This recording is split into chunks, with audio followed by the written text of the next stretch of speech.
আসন্ন ত্রয়োদশ জাতীয় সংসদ নির্বাচন সামনে রেখে 237 আসনে প্রার্থীদের নামের প্রাথমিক তালিকা ঘোষণা করেছে বিএনপি। বিকেলে গুলশানে বিএনপি চেয়ারপারসনের রাজনৈতিক কার্যালয়ে সংবাদ সম্মেলনের মাধ্যমে দলীয় প্রার্থীদের নাম ঘোষণা করেন দলটির মহাসচিব মির্জা ফখরুল ইসলাম আলমগীর। এর মাধ্যমে বেগম খালেদা জিয়া 3টি ও ভারপ্রাপ্ত চেয়ারপারসন তারেক রহমান 1টি আসনে অংশ নেবেন। মির্জা ফখরুল জানান, সম্ভাব্য প্রার্থীদের তালিকা ঘোষণা করা হলেও পরিবর্তন হতে পারে যে কোনো প্রার্থী। ইউসুফ আলী রিপোর্ট। ত্রয়োদশ জাতীয় সংসদ নির্বাচনে দলীয় প্রার্থী তালিকা চূড়ান্ত করতে গুলশানে বেগম খালেদা জিয়ার রাজনৈতিক কার্যালয়ে বৈঠকে বসে বিএনপির স্থায়ী কমিটির সদস্যরা।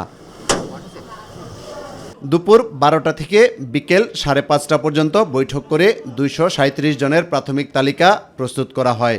সন্ধ্যায় সংবাদ সম্মেলনে প্রার্থীদের নাম ঘোষণা করেন বিএনপির মহাসচিব মির্জা ফখরুল ইসলাম আলমগীর। আমরা আমাদের সম্ভাব্য প্রার্থীদের নাম ঘোষণা করতে যাচ্ছি। আগামী নির্বাচনে দলের চেয়ারপারসন বেগম খালেদা জিয়া ফেনী 1, বগুড়া 7 ও দিনাজপুর 3 এই 3টি আসন থেকে নির্বাচনে অংশ নেবেন। দলের ভারপ্রাপ্ত চেয়ারম্যান তারেক রহমান বগুড়া 6 আসন থেকে অংশ নেবেন বলে জানান তিনি।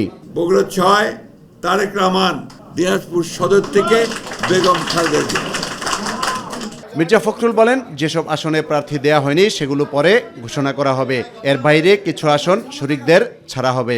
আমাদের সঙ্গে যারা যুগপৎ আন্দোলন করেছেন সেই সমস্ত দলগুলোর সঙ্গে কথা বলে আমরা যে সমস্ত আমরা ঘোষণা করিনি সেগুলো তারা আসতে পারেন, অথবা আমাদেরগুলো আমরা চেঞ্জ করতে পারি।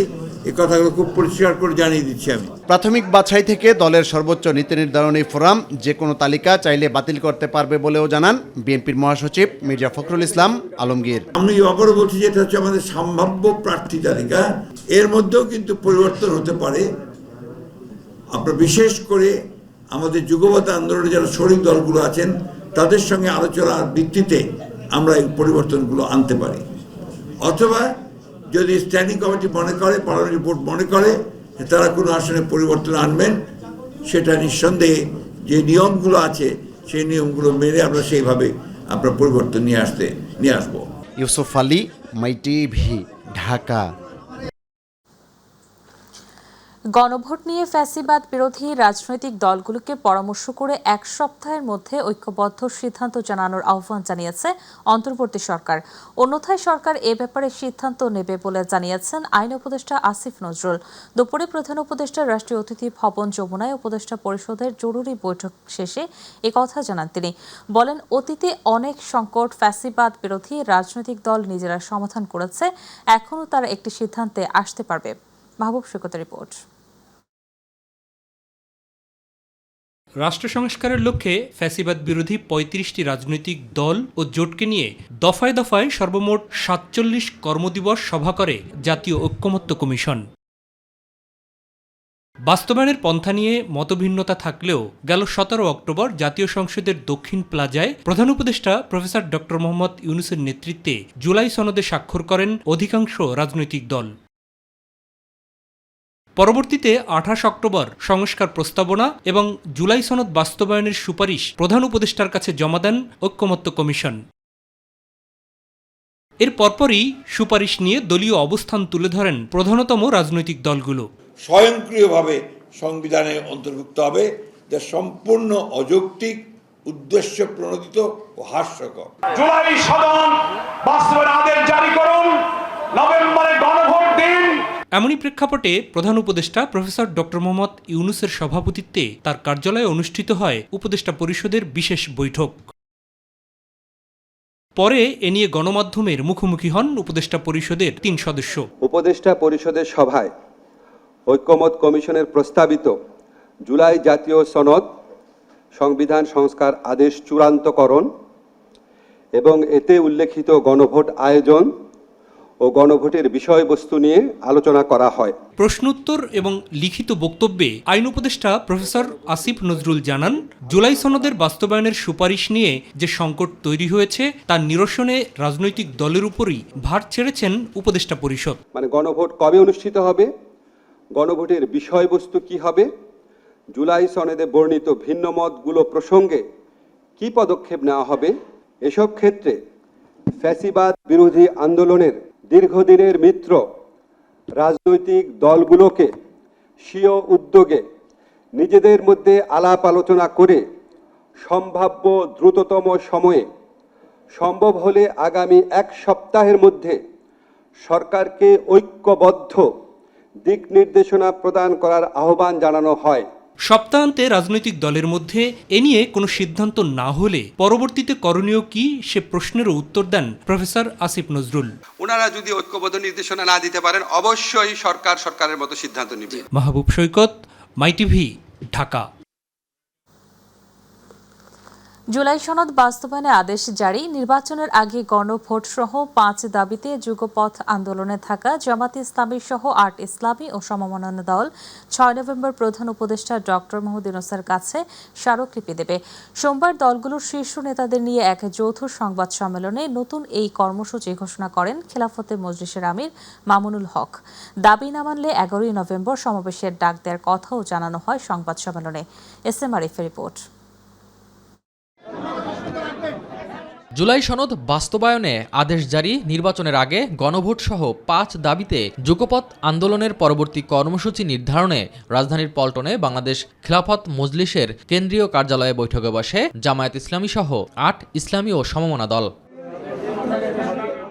বৈঠক শেষে কর্মসূচি ঘোষণা করেন বাংলাদেশ খেলাফত মজলিসের আমির মামুনুল হক।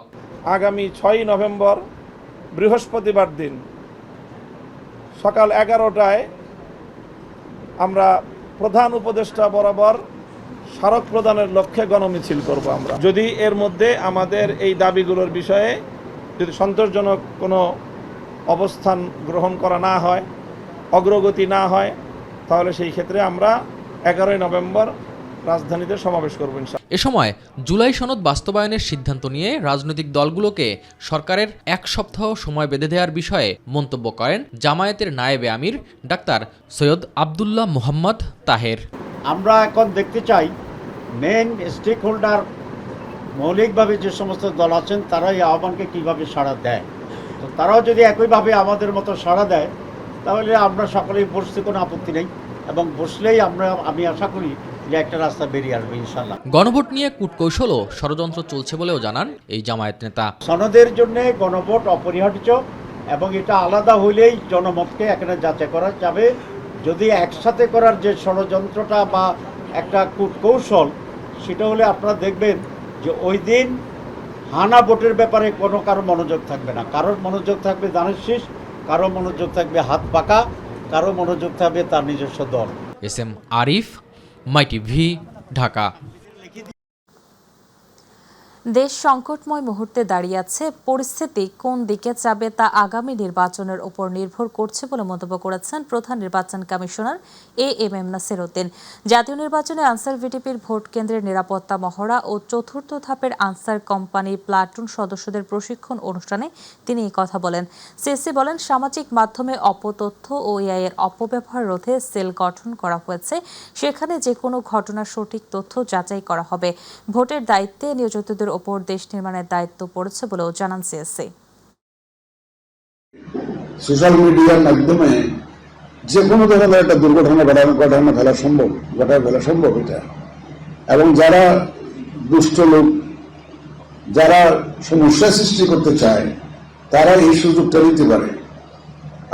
আমার বাহিনীর সদস্যদের প্রতি আমার অনুরোধ থাকবে যে আপনারা ব্যক্তিগত পর্যায়ে যাদের সাথে যোগাযোগ হয় এবং তাদেরকে বুঝাবেন যে কোনো একটা জিনিস সোশ্যাল মিডিয়াতে দেখলে সাথে সাথে যাতে বিশ্বাস না করে। সুতরাং ভোটার, রাজনৈতিক দল, আমাদের সাংবাদিক ভাই বোনেরা, বিভিন্ন বাহিনীর লোকজন আমরা সবাই মিলে ইনশাল্লাহ একটা প্রত্যাশিত। দেশে বর্তমানে আইনশৃঙ্খলা পরিস্থিতি অত্যন্ত ভালো থাকায় নির্বিঘ্নে ও সুষ্ঠুভাবে জাতীয় নির্বাচন অনুষ্ঠিত হবে বলে আশা করছেন স্বরাষ্ট্র ও কৃষি উপদেষ্টা অবসরপ্রাপ্ত লেফটেন্যান্ট জেনারেল জাহাঙ্গীর আলম চৌধুরী। দুপুরে মুন্সিগঞ্জের সিরাজদি খান উপজেলার ডরমেটরি ভবনের ভিত্তিপ্রস্তর উদ্বোধন শেষে সাংবাদিকদের সঙ্গে আলাপকালে তিনি এই মন্তব্য করেন। উপদেষ্টা আরও বলেন, বর্তমান আইনশৃঙ্খলা পরিস্থিতি অত্যন্ত সন্তোষজনক। প্রশাসন ও আইনশৃঙ্খলা বাহিনী সমন্বিতভাবে কাজ করছে। এ অবস্থা বজায় থাকলে খুব ভালোভাবে নির্বাচন পরিচালনা করা সম্ভব হবে। নির্বাচনের পরিবেশ ভালো এবং আইন শৃঙ্খলা পরিস্থিতিও যেটা, এটা দিয়ে ভালোভাবে নির্বাচন করা যাবে। সংসদ নির্বাচনের আগে গণভোট সংবিধান পরিপন্থী বলে মন্তব্য করেছেন সংবিধান বিশেষজ্ঞ ডক্টর শাহদিন মালিক। তিনি বলেন, জুলাই সনদ বাস্তবায়নে প্রধান উপদেষ্টা নন, আদেশ জারির ক্ষমতা রাষ্ট্রপতির। তবে সিনিয়র আইনজীবী ডক্টর শরীফ ভূঁইয়া মনে করেন, প্রধান উপদেষ্টা চাইলেও অধ্যাদেশ জারি করতে পারেন। এস এম আরিফের আরেকটি রিপোর্ট। প্রধান উপদেষ্টার কাছে জাতীয় ঐকমত্য কমিশনের জুলাই সনদ বাস্তবায়নের সুপারিশমালা প্রদানের পর থেকেই উত্তপ্ত রাজনৈতিক অঙ্গন। জুলাইয়ে এক হওয়া ফ্যাসিবাদ বিরোধী দলগুলো গণভোট ও আদেশ জারির বিষয়ে এখন দুই ভাগে বিভক্ত। এ বিষয়ে সিদ্ধান্তের জন্য রাজনৈতিক দলগুলোকে আলোচনার জন্য 1 সপ্তাহ সময় বেঁধে দিয়েছে অন্তর্বর্তী সরকার। সম্ভব হলে আগামী 1 সপ্তাহের মধ্যে সরকারকে ঐক্যবদ্ধ দিক নির্দেশনা প্রদান করার আহ্বান জানানো হয়। গণভোট ও আদেশ জারির বিষয়ে আইন কি বলছে, এমন প্রশ্নে সিনিয়র আইনজীবী ডক্টর শরীফ ভূঁইয়া মনে করেন, প্রধান উপদেষ্টা চাইলে আদেশ জারি করতে পারেন। আমি মনে করি এটা সরকার প্রধানও জারি করতে পারেন এবং সম্ভব সেটার আইনগত একটা ব্যাখ্যা দেয়া যায় যদি সরকার প্রধান এটা জারি করতে চান। আর সরকার প্রধান জারি করতে না চাইলে রাষ্ট্রপতি করতে পারেন। তবে এটা দুভাবেই সম্ভব বলে আমি মনে করি। এই আইনজীবীর সাথে একমত নন সংবিধান বিশেষজ্ঞ ডক্টর শাহদিন মালিক। তিনি বলেন, সংসদ ছাড়া আইন প্রণয়নের ক্ষমতা কারণেই, তবে বিশেষ মুহূর্তে সাংবিধানিক আদেশ জারির ক্ষমতা রাখেন কেবল রাষ্ট্রপতি। আইন পাশ করার ক্ষমতা হলো সংসদের, আর ক্ষেত্র বিশেষে যখন সংসদ থাকে না তখন সাময়িকভাবে সেই অধ্যাদেশের মাধ্যমে এটা রাষ্ট্রপতিকে দেওয়া হয়েছে। এখন প্রধান উপদেষ্টা তো প্রধানমন্ত্রীর মতো, অর্থাৎ নির্বাহী বিভাগের প্রধান বা প্রধানমন্ত্রী বা প্রধান উপদেষ্টা কখনো আইন পাস করতে পারেন। গণভোটের বিষয়েও সাংবিধানিক ব্যাখ্যা দেন শাহদিন মালিক। জানান, সংসদ ছাড়া গণভোট হতে পারে না। দুনিয়ার সব দেশের রেওয়াজ হলো একটা প্রস্তাব সংসদে পাস হবে, তারপরে জনগণের কাছে গণভোটে যাওয়া হবে। তখন আগে গণভোট পরে সংসদ, এটা কিন্তু মানে আইনে প্রচলিত ধারণার পরিপন্থী। আর তারপরে আরও যেটা কথা বলা হচ্ছে যে সংসদ বসলে 270 দিনের মধ্যে সেটা তাদের মানে গ্রহণ করতে হবে, অথবা আপনা আপনি এটা পাস হয়েছে বলে ধরে নেওয়া হবে। এরকম ধরে নেওয়া আইনে যায় না। এস এম আরিফ, মাই টিভি, ঢাকা। বিএনপি ও দলটির নেতাদের সম্পর্কে সামাজিক যোগাযোগ মাধ্যম ও গণমাধ্যমে বিভ্রান্তিকর ও মানহানিকর বক্তব্য দেওয়ার অভিযোগে জাতীয় নাগরিক পার্টি এনসিপির মুখ্য সমন্বয়ক নাসির উদ্দিন পাটোয়ারীর বিরুদ্ধে ঢাকার আদালতে মানহানির মামলা করা হয়েছে। সোমবার ঢাকার অতিরিক্ত চিফ মেট্রোপলিটন ম্যাজিস্ট্রেট জাকির হোসেনের আদালতে ঢাকা মহানগর দক্ষিণ যুবদলের আহ্বায়ক কমিটির সদস্য কাজী মুকিতুজ্জামান বাদী হয়ে মামলা করেন। পরে আদালত বাদীর জবানবন্দি রেকর্ড করে অভিযোগ বিষয়ে তদন্ত করে প্রতিবেদন দাখিল করতে ঢাকা মহানগর গোয়েন্দা পুলিশকে নির্দেশনা দিয়েছে। মামলার আবেদনে বলা হয়, নাসির উদ্দিন পাটোয়ারী বিএনপি ও আন্দোলনের নেতৃত্বদানকারী নেতাদের সুনাম ক্ষুণ্ণ এবং সামাজিকভাবে হেয় প্রতিপন্ন করার উদ্দেশ্যে সামাজিক যোগাযোগ মাধ্যম ও গণমাধ্যমে মিথ্যা, বানোয়াট ও বিভ্রান্তিকর তথ্য প্রচার করেছেন। এতে বিএনপির ভাবমূর্তি নষ্ট করার পাশাপাশি দলের নেতাকর্মীদের মানহানি ও মানসিকতার ক্ষতি শিকার হতে হয়েছে বলে মামলার অভিযোগে উল্লেখ করা হয়।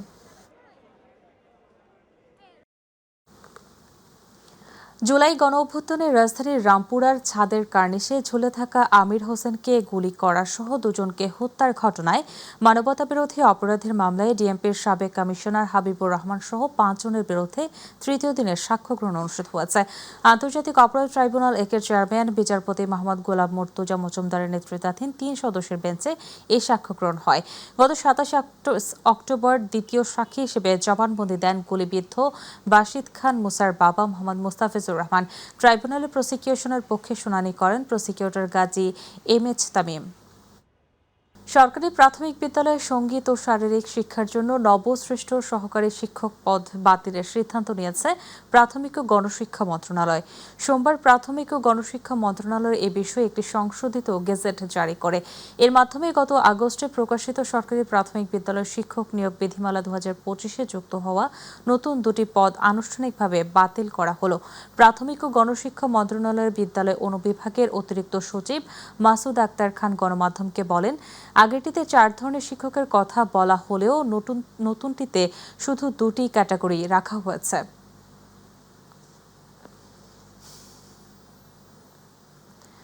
দেশে গত 24 ঘন্টায় এডিস মশাবাহিত রোগ ডেঙ্গুতে আক্রান্ত হয়ে 5 জনের মৃত্যু হয়েছে।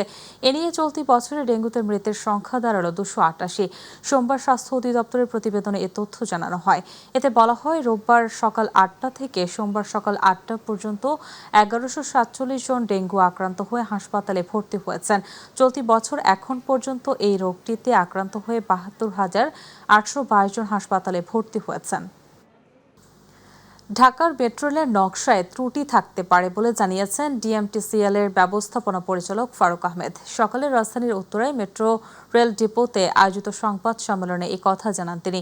ফারুক আহমেদ বলেন, দুর্ঘটনার জন্য দোষ বিয়ারিংয়ের নয়, যে লাগিয়েছে, যেভাবে লাগিয়েছে এবং যে বুঝে নিয়েছে তাদের। আরও জানাচ্ছেন রাকিব হাসান। রাজধানী ঢাকার একটি দ্রুতগামী গণপরিবহন ব্যবস্থা ঢাকা মেট্রো রেল 2022 সালে এমআরটি লাইন 6 এর উত্তরা থেকে আগারগাঁও এবং 2023 সালে আগারগাঁও থেকে মতিঝিল অংশে শুরু হয় যাত্রী চলাচল। প্রকল্পটির স্থায়িত্ব 100 বছর হলেও চালুর 2 বছরের মধ্যেই পরপর সংঘটিত হলো 2টি দুর্ঘটনা। সম্প্রতি মেট্রো রেলের বিয়ারিং প্যাড পড়ে মারা যায় একজন।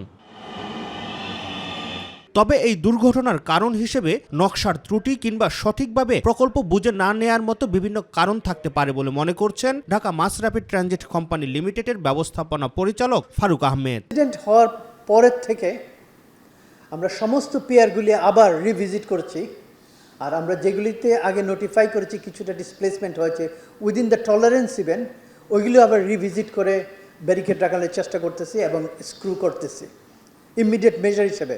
বাট আমাদের আলটিমেট সলিউশন হলো replacement. Uttara Diabari metro rail ডিপোতে আয়োজিত সংবাদ সম্মেলনে তিনি জানান, এরই মধ্যে দুর্ঘটনায় মৃত ব্যক্তির পরিবারকে সব ধরনের সহায়তা করে যাচ্ছে সরকার। আর আমরা লং টার্ম যে সলিউশনটা খুঁজেছি, ওনার ফ্যামিলিকে কীভাবে পার্মানেন্টলি সাহায্য করা যায়, সেই জন্য আমরা ওনার ওয়াইফের সাথে গত সপ্তাহে আমার মিটিং হয়েছে, এই অফিসেই আসছিলেন উনি।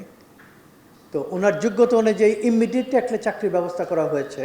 2026 সালে এমআরটি লাইন 6 এর কমলাপুর স্টেশন চালু হবে জানিয়ে অন্যান্য লাইনের সার্বিক অগ্রগতিও তুলে ধরেন ফারুক আহমেদ। মতিঝিল টু উত্তর প্রায় 99% কাজ শেষ হয়ে গেছে, কিছু ডিফেক্টের কাজ আছে এখনো, যেগুলি কাজ করতেছে।